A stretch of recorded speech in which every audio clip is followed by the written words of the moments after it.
Bonjour à tous et à toutes et merci de nous retrouver dans votre émission matinale Le Meilleur Réveil. Eh bien, nous sommes déjà le 11 février 2025. Mesdames et messieurs, dans quelques jours, la Saint-Valentin, je ne cesse de vous le rappeler, c'est le mois de l'amour. C'est toujours un immense plaisir pour nous de vous retrouver dans votre émission Le Meilleur Réveil. La toute première rubrique, c'est avec Mathieu Kolaole-Bokor que j'installe pour vous déjà sur ce plateau pour l'exercice de ce matin. Mathieu Kolaole-Bokor, bien le bonjour. Bonjour Latifat, bonjour à tous les amis internautes. Un plaisir de vous retrouver encore une fois de plus sur ce plateau. Merci. Qu'est-ce que vous trouvez dans la Saint-Valentin?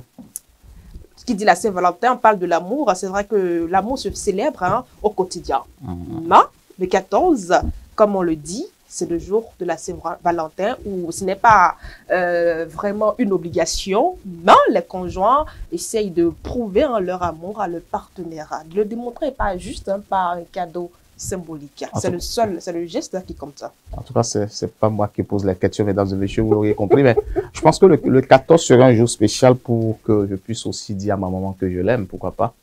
Tout à fait, c'est pas que du sentimental entre deux couples, c'est un amour qu'on partage à nos proches, à nos parents, comme vous venez de le dire, pourquoi pas au sein de la fraternité. Je peux quand même vous dire, Mathieu Kolaole-Bokor, que je vous aime.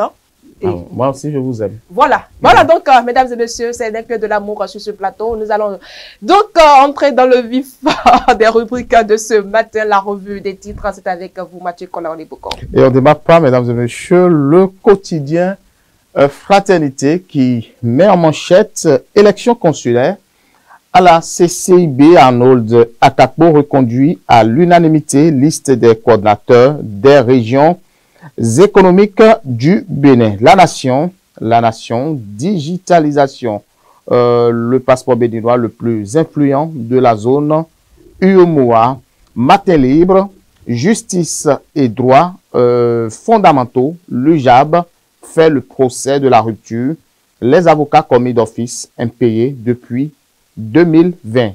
L'emblème du jour, présidentiel 2026 au Bénin.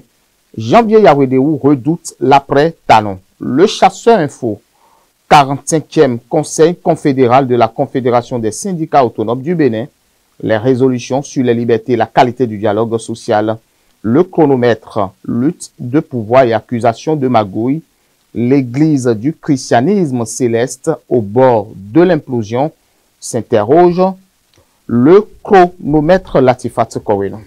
Merci Mathieu Kolaole-Bokor. La revue, elle est vraiment brève ce matin. Mesdames et messieurs, la présentation de ce matin, c'est tout de suite. Yawedéou plaide pour la continuité du modèle talon à l'image du système chinois. Oui, Janvier Yawedéou a utilisé une métaphore significative pour illustrer son point de vue. Si vous ne laissez pas cet avion se stabiliser et que vous demandez au pilote de redescendre, Latifat, ça va se cracher. Selon lui, l'élan de développement amorcé sous la présidence de Patrice Talon ne doit pas être freiné par une instabilité institutionnelle. Il estime que la continuité du système mis en place est primordiale pour assurer une transformation durable du pays. Son seul souci, quand j'échange avec lui, c'est comment faire pour que toute l'avancée en termes de développement de notre pays ne soit pas remise en cause, a-t-il confié au sujet de Patrice Talon, faisant un parallèle avec la Chine. Janvier Yawedéou a mis en avant la particularité du système politique chinois qui permet à ses dirigeants de rester en poste aussi longtemps qu'ils sont performants. Vous voyez, Latifat, cette Chine ne connaît pas de démocratie au sens occidental du terme. La Chine a choisi son modèle, le socialisme à la chinoise. Le président qui est en place peut rester tant qu'il respecte les règles et que le pays avance, a conclu Janvier Yawedéou. TikTok, quand les conseils en santé deviennent un danger, il faut s'en méfier. Oui, une tendance inquiétante se dessine sur le réseau social TikTok. Il s'agit de la multiplication des vidéos proposant des conseils de santé. Si cette initiative pourrait sembler bienveillante, elle soulève une problématique majeure car la majorité de ces conseils proviennent de personnes sans qualification médicale. Le risque, Latifat, des recommandations trompeuses pouvant mener à des autodiagnostics erronés et, dans certains cas, à des pratiques nuisibles. TikTok est largement dominé par une audience jeune. Selon les chiffres de 2024 rapportés par Science, presque 80% des usagers ont entre 12 et 30 ans. Cette tranche d'âge particulièrement sensible aux problématiques de santé mentale est donc directement exposée à ces contenus souvent partagés sans véritable cadre scientifique. Une étude récente publiée dans la revue digitale Health, le 17 janvier dernier, met en lumière l'ampleur du phénomène. Roxane Tourouba, chercheuse à l'Université de Colombie-Britannique, et son équipe ont analysé 977 vidéos parmi les plus populaires en octobre 2021, tout accompagné du hashtag Mental Health. Le constat est édifiant, Latifat. La plupart des vidéos relèvent du témoignage personnel, 514 vidéos, des conseils et informations et 319 et des contenus axés sur l'émotion, 198. Or, parmi les vidéos de conseils, une seule sur 5 est réalisée par un professionnel de santé. Certaines vidéos abordent des sujets sensibles comme la gestion des traumatismes, des symptômes de divers troubles psychologiques ou encore la prise de médicaments. Malheureusement, beaucoup de ces contenus contiennent des informations erronées, voire sorties de leur contexte, ce qui peut amener les spectateurs à se méprendre sur leur propre état mental.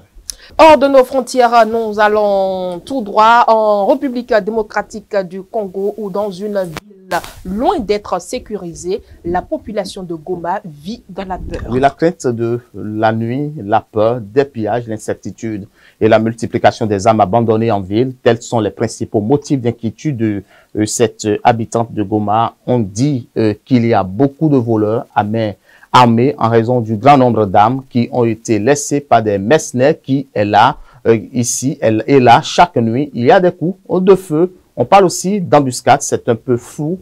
On ne sait pas trop ce qui se passe à Goma actuellement, affirme-t-elle. Ainsi, de son côté, le M23 indique, lui, que toutes les interdictions ont été levées, notamment celle de rouler la nuit à moto. Le groupe armé a également mis en place une force d'intervention, explique pour sa part ce commerçant. Le grand problème, Latifat, à Goma, c'est l'insécurité, les pillages et les incursions dans les maisons la nuit ont commencé. Le M23 a distribué aux gens son numéro d'intervention. C'est quelque chose de nouveau et ça rassure un tout petit peu, mais la peur et la psychose sont toujours de mise. Ce qui est normal. Dans l'actualité sportive, mesdames et messieurs, nous parlons des éliminatoires de la Coupe du Monde U17, deuxième tour. Le Bénin dévoile ses armes pour dompter la RDC. Oui, la route vers la Coupe du Monde féminine U17 continue pour les jeunes Amazones du Bénin. La sélectionneuse Ida Zonsou a dévoilé une liste de 26 joueuses convoquées pour affronter la République démocratique du Congo en mars 2025 dans une double confrontation cruciale du deuxième tour des éliminatoires avec un effectif mêlant talent prometteur et joueuses en pleine progression. Le Bénin veut franchir cette étape et rêver d'une première qualification historique pour le tournoi mondial. Notons que le match aller se tiendra le 9 mars 2025, tandis que la manche retour de cette double confrontation se jouera le 16 mars 2025. C'est l'essentiel à retenir, mesdames et messieurs, de l'actualité de ce matin. Nous vous retrouvons dans le forum tout juste après la virgule.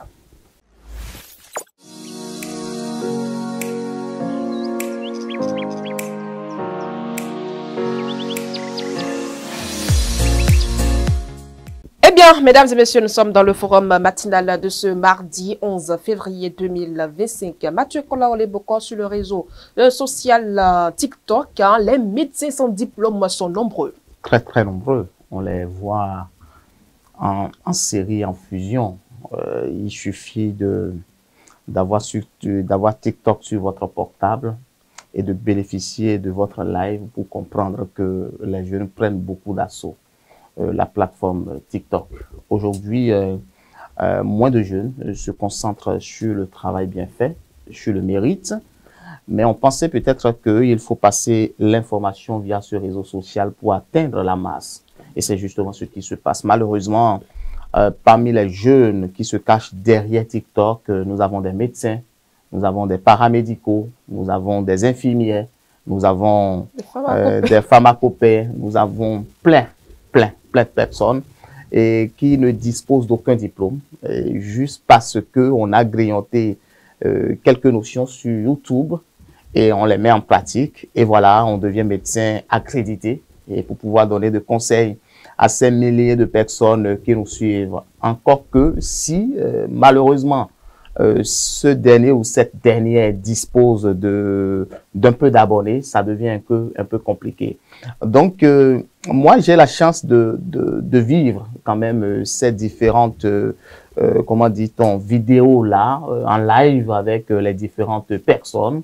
Il y a des gens qui sont en Côte d'Ivoire qui vont vous dire, écoutez, moi, je vends telle chose. Des gens qui se trouvent au Sénégal, en Guinée, partout. En tout cas, l'Afrique de l'Ouest, c'est maintenant un mouvement. C'est maintenant, comment dit-on, comment dit-on, une pandémie ou une épidémie qui est en train de prendre petit à petit. Et si on ne fait pas attention, on ne prend pas garde, si les États ou les différents gouvernements des différentes nations ne prennent pas garde, c'est que ça deviendra autre chose. De jour en jour, les conséquences sont implacables, les conséquences sont très grandes et vous voyez déjà l'impact que ça vaut. Nous allons en revenir, surtout avec la dernière actualité, justement au Sénégal, où l'influenceuse a bénéficié de 2 ans de prison ferme et de quelques petits millions d'amende. Ce qui est arrivé avec cette influenceuse doit être un exemple pour tout le peuple africain. Tout ce qui se passe, tout ce qui passe sur les réseaux TikTok est à considérer avec beaucoup de réserve. Évidemment, parce que je vais vous lire un extrait de cet article que j'ai pu rapidement piocher. On dit Alima Fall, c'est d'elle qu'il s'agit. Mati Baye et Aoussou Ndiaye, considérées comme les principales vendeuses de ces produits, ont écopé de peines relativement lourdes. Alima Fall et Mati Baye ont été condamnés à 2 ans de prison, dont 6 mois ferme, tandis que Aoussou Ndiaye a été sanctionné à 2 ans, dont 3 mois ferme. Le trio devra également s'acquitter d'une amende de 500 000 francs versés à la CDC. Le reste des prévenus ont été condamnés à 2 ans de prison, dont 1 mois ferme avec une amende de 200 000 francs. Ce qui veut dire que l'ampleur, d'accord, que prend aujourd'hui cette situation est critique et il y a beaucoup de jeunes qui malheureusement ont abandonné ce qu'ils ont véritablement appris, mais on touche à la sensibilité de ces innocents, on touche à la sensibilité de ceux qui souffrent de X ou Y maladie, pour pouvoir peut-être agir sur leur psychologie. Moi, je ne pouvais pas peut-être condamner ceux qui sont pris à l'hameçon, justement, par ces influenceurs-là, parce qu'il suffit d'avoir une identité, il suffit d'avoir une carrure, il suffit d'avoir une influence, et lorsque vous passez votre message sur TikTok, ça passe très vite. Je pense que le réseau social TikTok pourrait être utilisé autrement. Est-ce qu'on est des médecins? Moi, je ne le suis pas. Est-ce qu'on est des journalistes? Moi, peut-être oui. Pour pouvoir peut-être donner des cours de journalisme et quelques notions en compte rendu. Mais je pense que tout le monde devient influenceur sur TikTok parce que on a besoin d'atteindre une masse, on a besoin d'avoir de buzz, on a besoin peut-être de se faire un peu d'argent et de multiplier ses gains au quotidien. Et c'est terminé. Moi, je pense que au-delà de tout, parce que les peines de 6 mois, 3 mois, 1 an, moi je dis c'est peu. Parce que si évidemment ce que ça va causer comme impact, ce que ça va causer comme conséquence, on pouvait l'évaluer, c'est dangereux. Moi je pense qu'aujourd'hui, personnellement, les États des différentes nations, des différents pays doivent revoir la stratégie sur TikTok et savoir un peu ce qui doit se faire. Parce qu'il suffit que lorsque vous venez pour pouvoir vendre des produits qui ne sont pas attestés et légalisés, il faut que l'État béninois puisse couper et pouvoir poursuivre justement ces personnes qui se cachent derrière en disant qu'ils sont influenceurs à pouvoir détruire la vie des milliers de citoyens qui sont en train de les suivre. Mathieu Kola-Lebokov, vu la gravité de la chose, ne devrait-on pas interdire la diffusion des produits médicamenteux sur TikTok? Je pense qu'il y aura une réglementation sûrement pour que on puisse voir tous ceux qui veulent faire du live. Il y aura peut-être des cases à noter. Qu'est-ce que vous voulez faire? Pourquoi voulez-vous faire du live? Et ça va avec quel profil? Quelle cible voulez-vous atteindre, etc. Moi, je pense qu'il faut revoir ces stratégies. Et je pense que le ministère du numérique au Bénin doit nécessairement revoir. Moi, je ne suis pas contre je ne suis pas contre l'application TikTok, je ne suis pas contre le réseau social TikTok, je ne suis pas contre qu'on soit influenceur ou pas. Moi, TikTok m'amuse quand je suis peut-être ennuyé. Ça me plaît d'aller voir, ça me plaît de découvrir, ça me plaît d'écouter des gens qui font débat. Parce que sur TikTok, vous avez toutes les variétés possibles. Mais si on sent que cette personne ne respecte pas les restrictions, d'accord, exigez par ce réseau social, exigez par la communauté, justement, réseau social, exigez pas le gouvernement de votre République. Il suffit tout simplement non seulement de couper son live, mais surtout de l'interpeller et de pouvoir tirer ses oreilles et servir de leçon à ceux qui se cachent derrière pour pouvoir nuire des milliers de citoyens. Merci à vous, Mathieu Kolawole Bokor. Mesdames et messieurs, c'est l'essentiel du forum de ce matin. Nous allons juste marquer une courte pause publicité avant de vous retrouver dans la suite de cette émission. Vous organisez un mariage, un anniversaire, un baptême, un séminaire, un spectacle, un meeting politique ou tout autre événement, Guérit TV Monde vous propose un service de sonorisation professionnelle de meilleure qualité. Pour plus d'informations, contactez-nous au +229 91 19 10 10. Guérit TV Monde, le leader des Web TV.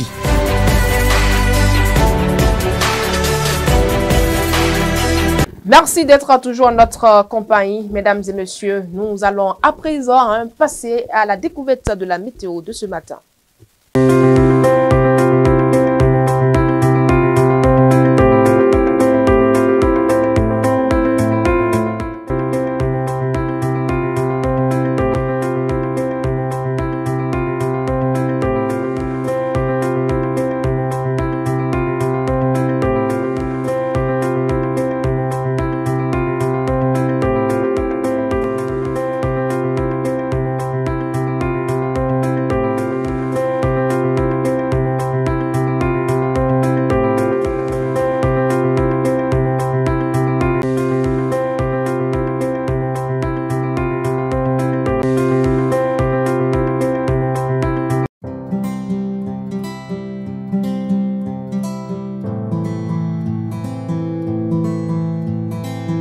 Je vous invite à présent à retrouver Fauzia Sefo dans votre rubrique Santé et Bien-être.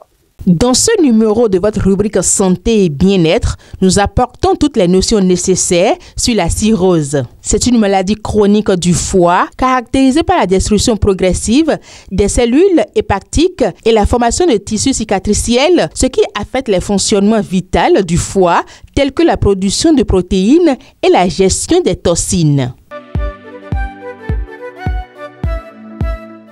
Les symptômes incluent fatigue, jaunisse, douleur abdominale, perte d'appétit, œdème, saignement facile et confusion mentale. Dans les stades avancés, l'insuffisance hépatique peut survenir. Les principales causes sont l'alcoolisme, les hépatites chroniques, la stéatose hépatique non alcoolique, les maladies auto-immunes, les troubles héréditaires, les médicaments toxiques et les produits bilaires chroniques.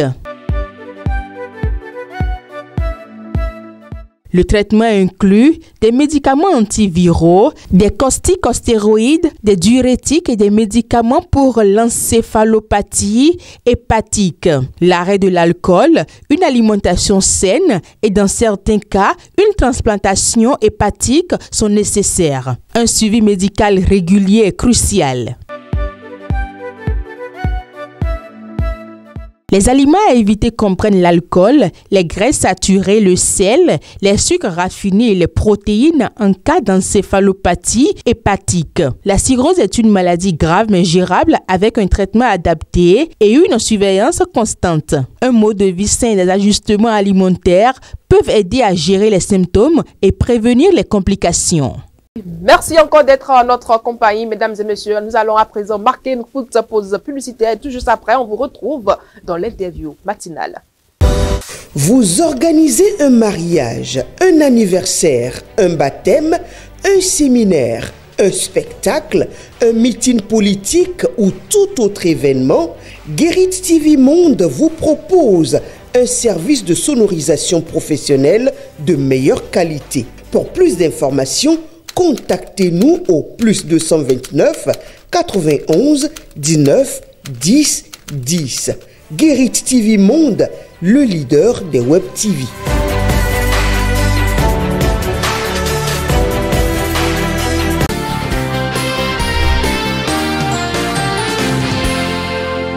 Merci, mesdames et messieurs, de nous retrouver dans cette rubrique, votre interview matinale. Ce matin, je reçois pour vous Paul Deoumont, conseiller du Parti Bloc républicain à la mairie d'Avrancourt. C'est bien ça. Merci d'avoir accepté notre invitation. Merci, madame la.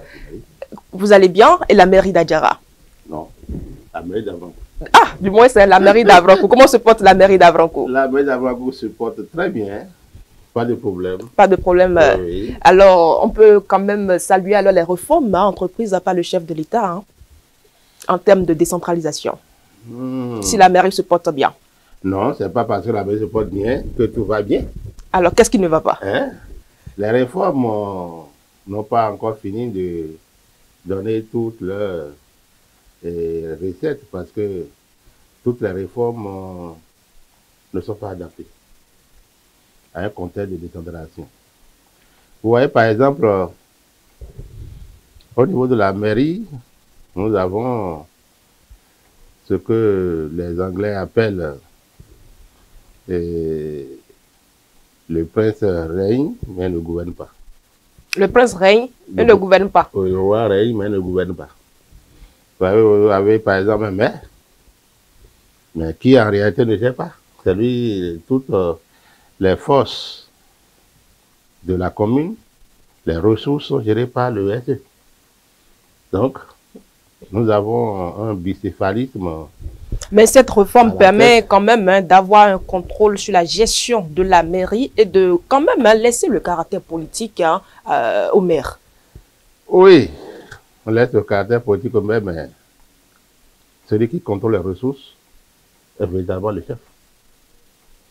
Alors, si le SE est l'ordonnateur de la commune, il est responsable de l'administration et tous les chefs de service sont sous ses ordres. Demandez-moi de quoi s'occupe alors le maire. Alors, il est quand même le maire de la mairie. Ah, il est le maire, il est le premier responsable de la commune, mais c'est un habillement qui n'a rien d'autorité parce que on ne connaît que celui qui gère les ressources. Et le maire est réduit dans un rôle politique, essentiellement. Il va recevoir les forces vives de la commune, va discuter, etc. Mais, véritablement parler développement, il faut voir le SE. Or, le SE est un agent envoyé de l'extérieur. Il n'est pas de la mairie, il n'est pas de la commune, il ne connaît pas la réalité de la commune. Moi, je le vois, je peux dire qu'on a un des meilleurs. Pas beaucoup ont démissionné. Vous avez suivi. Mais lui c'est Chine. Il fait de son mieux. Mais ce n'est pas toujours ça. Beaucoup ont démissionné, ne veut pas dire que tout le monde a quand même démissionné. Comme vous l'avez dit, il fait partie des meilleurs et des meilleurs, il y en a un peu partout. Non, pas un peu partout. Ouais, par exemple, nous n'avons pas pu, à la date de décembre, le taux de recouvrement est inférieur à 50%. Le taux de recouvrement des recettes est inférieur à 50%. Oui, parce que le SE est chargé, est responsable donc des ressources, de la gestion des ressources. Comment va-t-il aller parler à quelqu'un en milieu Tory? Il ne comprend pas le Tory. Comment il va leur dire, bon, écoutez, payez vos impôts, taxes, etc., etc. Il est vu comme un étranger, un allogène, et la communication avec la population n'est pas aisée pour lui. Et toutes les fois qu'il doit parler, il faudrait qu'il trouve un interprète. Parfois même, certains s'en moquent. Alors aujourd'hui, est-ce qu'il faut revoir cette réforme, selon vous? Oui. Il faut revoir cette réforme. On est chef, on n'est pas chef. On est chef, on n'est pas chef. Alors, Paul Déaumont, je rappelle aussi que vous êtes juriste. Aujourd'hui, on parle d'une supposée nouvelle république au Bénin. En tant que juriste, quelle lecture faites-vous? Non, non, non. La loi est claire. La constitution est claire. Ceux qui disent ça là, bon, ils veulent plaire au chef de l'État. Tout le monde veut plaire au chef de l'État, peut-être pour l'induire aussi en erreur. L'article 2 déjà de la Constitution dit que la révision récente qui a été faite n'emporte pas une nouvelle constitution, donc n'emporte pas une nouvelle république.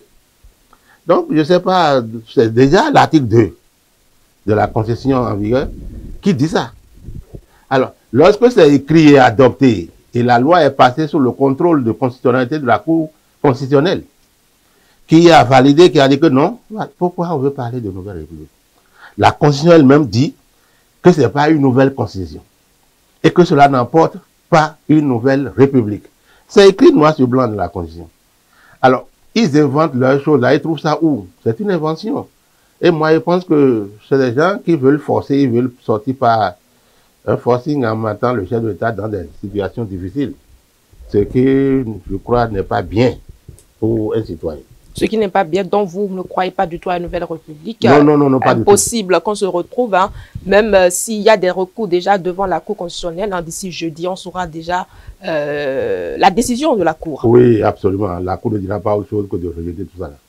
Donc, c'est une actualité à suivre de très près, de toutes les façons. Paul Déaumont, le chef de l'État, hein, se lance bientôt dans une réédition de comptes, la deuxième, hein, la deuxième après celle des membres du gouvernement. Trouvez-vous cette réédition opportune? C'est une... Bon, réédition, c'est une bonne chose. Réédition de comptes, c'est une bonne chose. Parce que la réédition de comptes signifie qu'il faut rendre compte au mandant. C'est une bonne chose en soi. Mais la période à laquelle cette réédition va se faire, c'est ça qui soulève des problèmes. Comment ça, des problèmes? Quel genre de problèmes? Pour certains, c'est que le chef de l'État veut dire au revoir à la population. C'est une forme d'interprétation. En tout cas, ce qui n'est pas normal, selon vous? Oui, si on veut dire au revoir, est-ce qu'on a besoin de parcourir les communes et puis utiliser les ressources déjà rares à cet effet? Un grand discours à la nation, et puis on peut dire au revoir à travers un grand discours sur l'état de la nation, et puis on dit bon, au revoir. Mais nous sommes tous dans le pays, on continue. Est-ce qu'on a besoin de faire le tour? Quand on fait le tour, quand le chef d'État fait le tour la dernière fois, c'est pour aller aux élections. C'est pour défendre sa candidature. Et c'est ça la confusion qui fait peur. On dit la dernière fois, quand il a fait le tour, alors il est candidat. Et puis, il est passé haut la main. Donc, il est passé haut la main. Donc, qu'insinuez-vous pas là? Hein? Qu'insinuez-vous pas là? Non, je n'insinue rien, mais c'est les opinions que je lis, que j'écoute. On dit, il veut faire une tournée. Et pourquoi? Pour rendre compte. Pour rendre compte? Oui, les ministres sectoriels l'ont rendu compte. Ils le font presque régulièrement. Et lui, il rend compte, oui, c'est une bonne chose de rendre compte. Mais la dernière fois sur l'état de la nation à l'Assemblée nationale, c'était aussi un compte rendu. Le chef de l'État n'a pas fait, quand même, hein, n'a pas fait le tour de tous les secteurs. Il faudrait qu'il se rapproche, hein, du peuple et savoir ce qui ne va pas, ce qui va. C'est pas le mot. Si on veut savoir ce qui ne va pas, ça veut dire qu'on a espoir qu'on veut continuer pour corriger ce qui ne va pas. Non, c'est pas le moment, il a fini le mandat et puis il faut qu'il... Il peut ne pas continuer lui-même, hein, et son dauphin pourrait continuer. Il a qu'à laisser au dauphin le soin de relever ce qui ne va pas et de trouver la thérapeutique nécessaire pour faire face. C'est moi, mon avis, a dit que nous avons des ressources rares.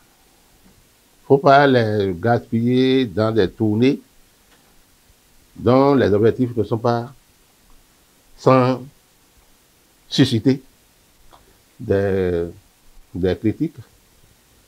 Hein. On ne peut pas admettre facilement que cette tournée-là ne cache pas certaines choses. Celui qui pense comme ça n'a rien dit de mauvais.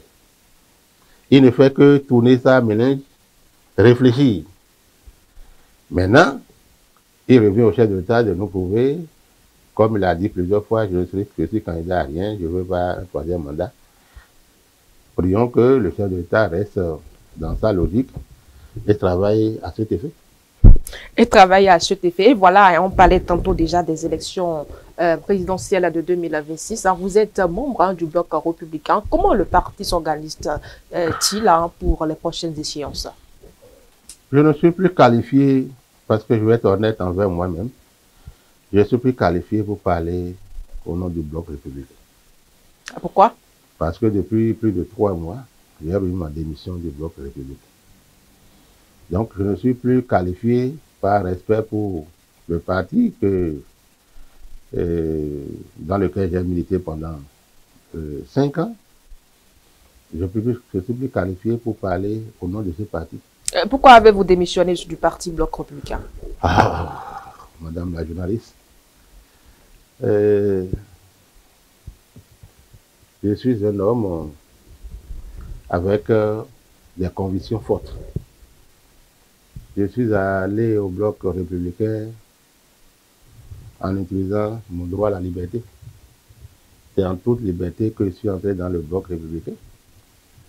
J'ai fait ce qui relevait de mon pouvoir. Est-ce à dire que vous ne retrouverez plus votre liberté au sein du parti? Non, c'est pas. Je dis que je suis rentré librement. Et vous restez ressorti librement? Librement. Donc, je ne peux pas dire que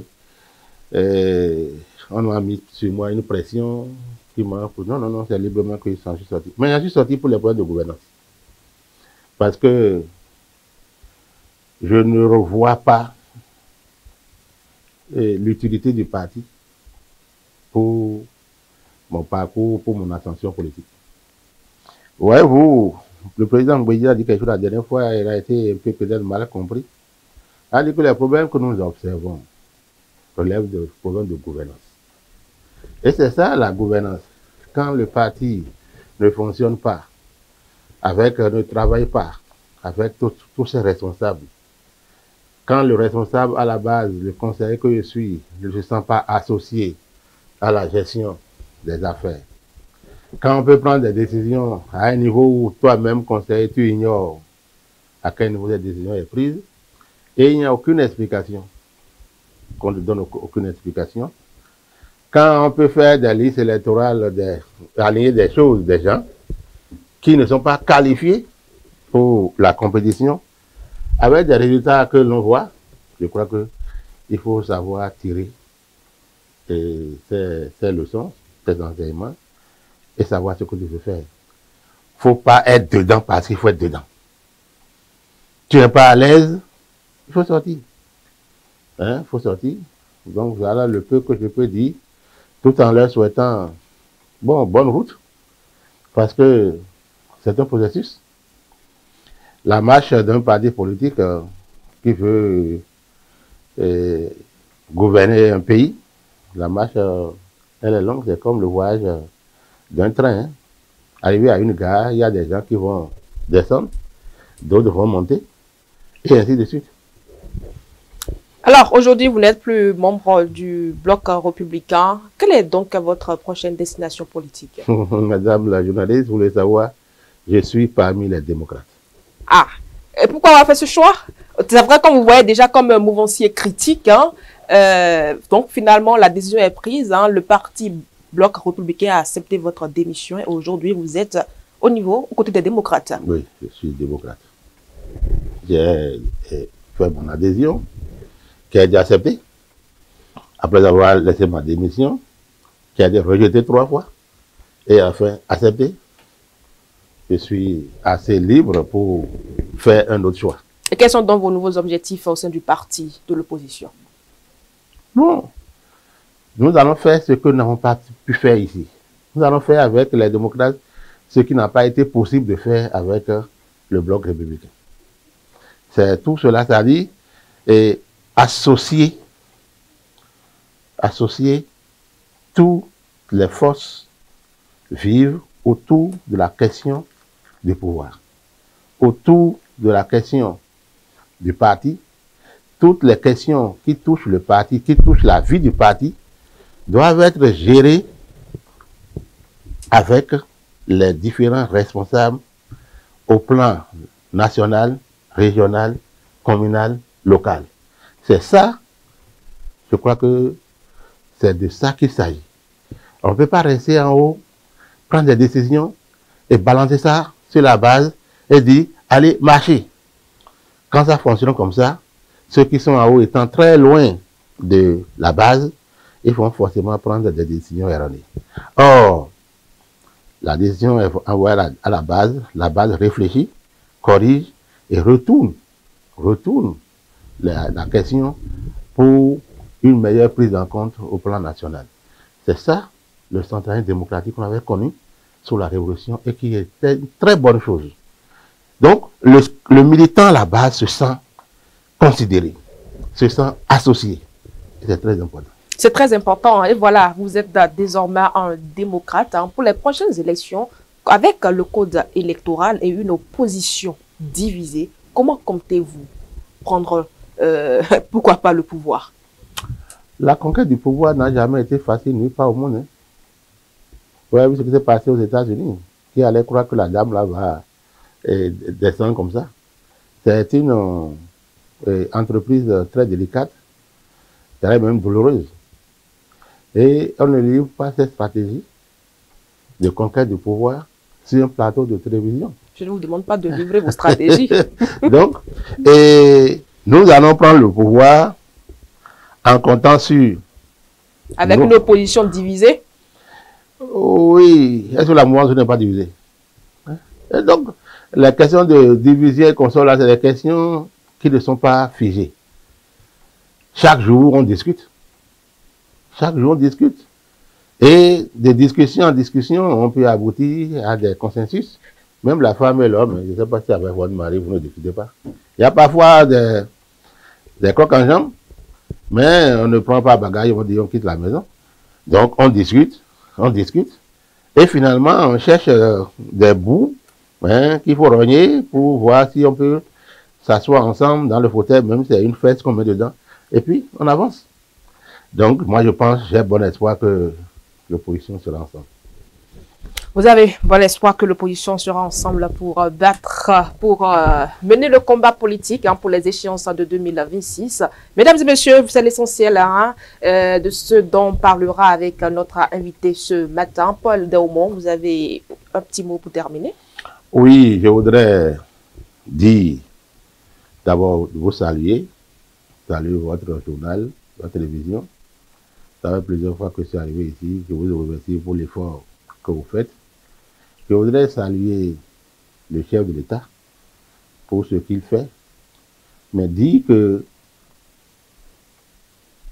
malgré les efforts qu'il fait, il y a toujours des problèmes. Il y a des problèmes que nous ressentons. Et ça qui fait que ça donne l'impression... Aucune gouvernance n'est parfaite. Oui, c'est ça qui fait que, oui, quand elle n'est pas parfaite, il faut corriger. Ouais, vous, par exemple, on interdit, le rassemblement, on interdit aux députés, par exemple, de faire les redditions de comptes. Les 12 autres de l'opposition sont allés à Waké, ils ont été chassés à Waké. Hein? Alors qu'au même temps... Est-ce à ce niveau les dispositions ont été prises? Bien, puisqu'on a écrit au maire pour dire qu'il y a telle séance qui sera... Mais le maire dit non, que lui n'autorise pas. Est-ce qu'il revient d'autoriser qu'un député rende compte? Hein? Mais s'assure de la sécurité de... Non. Il n'a pas autorisé, il a l'information qu'on doit lui donner. Et quand il a de l'information, il dit, prenez les dispositions pour renforcer la sécurité. C'est tout ce qu'il doit dire. Et la sécurité, là, c'est les policiers qu'il a utilisés pour empêcher. C'est ces policiers-là qui doivent être utilisés pour encadrer la cérémonie. Donc, pendant ce temps, à Bantais, il y a le pouvoir, donc, le pouvoir de la mouvance qui est en train d'organiser, qui a organisé ce week-end des rencontres avec c'est deux poids, deux mesures dans la même République. C'est pas bon. C'est pas bon. Et toutes les fois, il y a plusieurs fois déjà que les mouvements, le parti de l'opposition a été renvoyé pour une activité régulièrement programmée. En même temps, à côté, la mouvance est en concert. C'est pas bien. Et c'est tout ça là qui crée les problèmes au niveau de la République. J'espère que le président Talon écoute ça et il va prendre des mesures pour interdire que de telles choses ne se répètent dans la République. Ça va créer des frustrations. Et ceux qui font ça là n'aident pas le président. Parce qu'ils amènent les gens à s'énerver, frustration, tout ça là, contre le pouvoir du chef de l'État. Et ce n'est pas bien. Et ce n'est pas bien, c'est donc votre appel au chef de l'État, Patrice Talon. Mesdames et messieurs, c'est terminé pour l'interview matinale de ce jour. La suite, c'est tout de suite. On se retrouve donc tout juste après.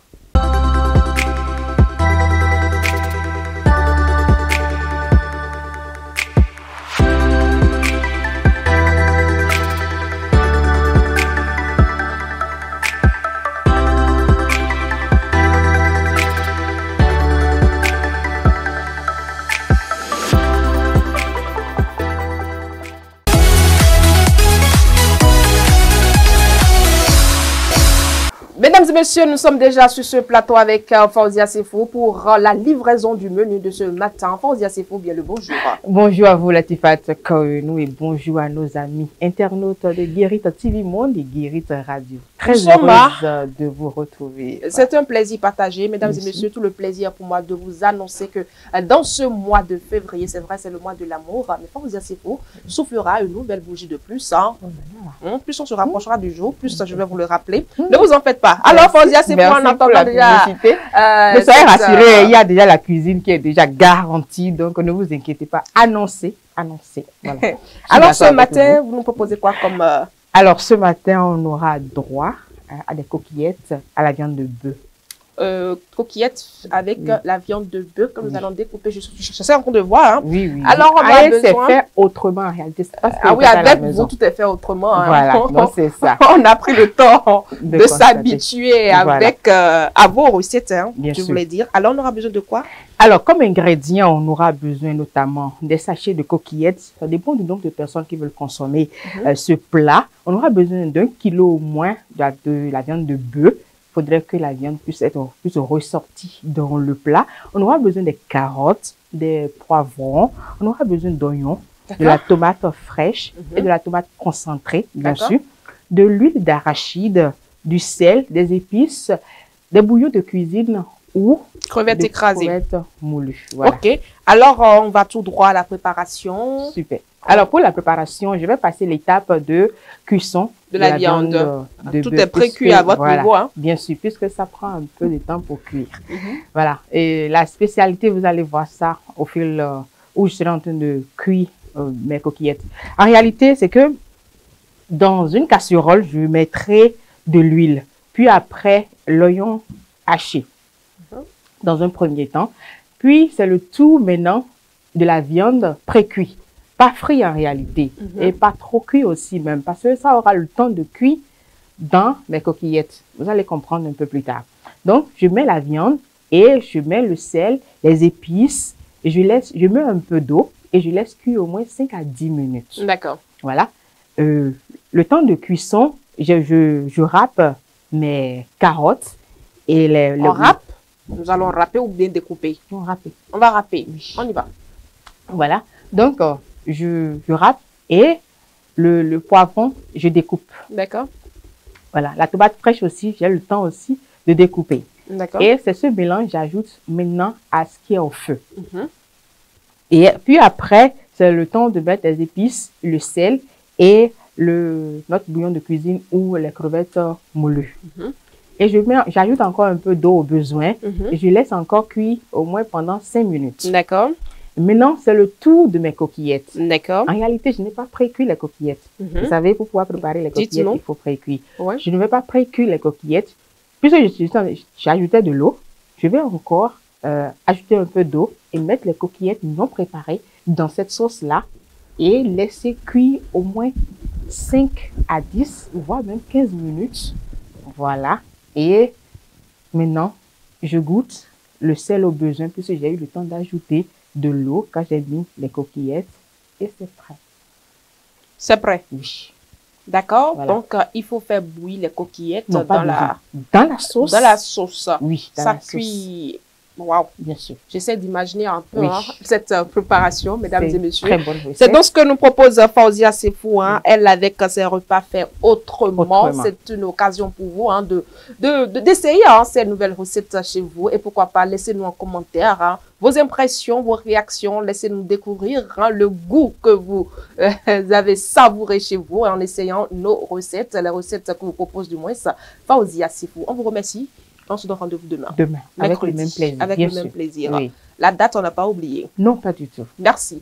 Merci à vous, mesdames et messieurs. C'est terminé pour aujourd'hui. De l'autre côté de la partie technique, Alphonse Boton, assisté de Patrice Ayronton, David Yemer. Dans ce studio, Amanda Esperada, Daké, Boléan, Bérangère.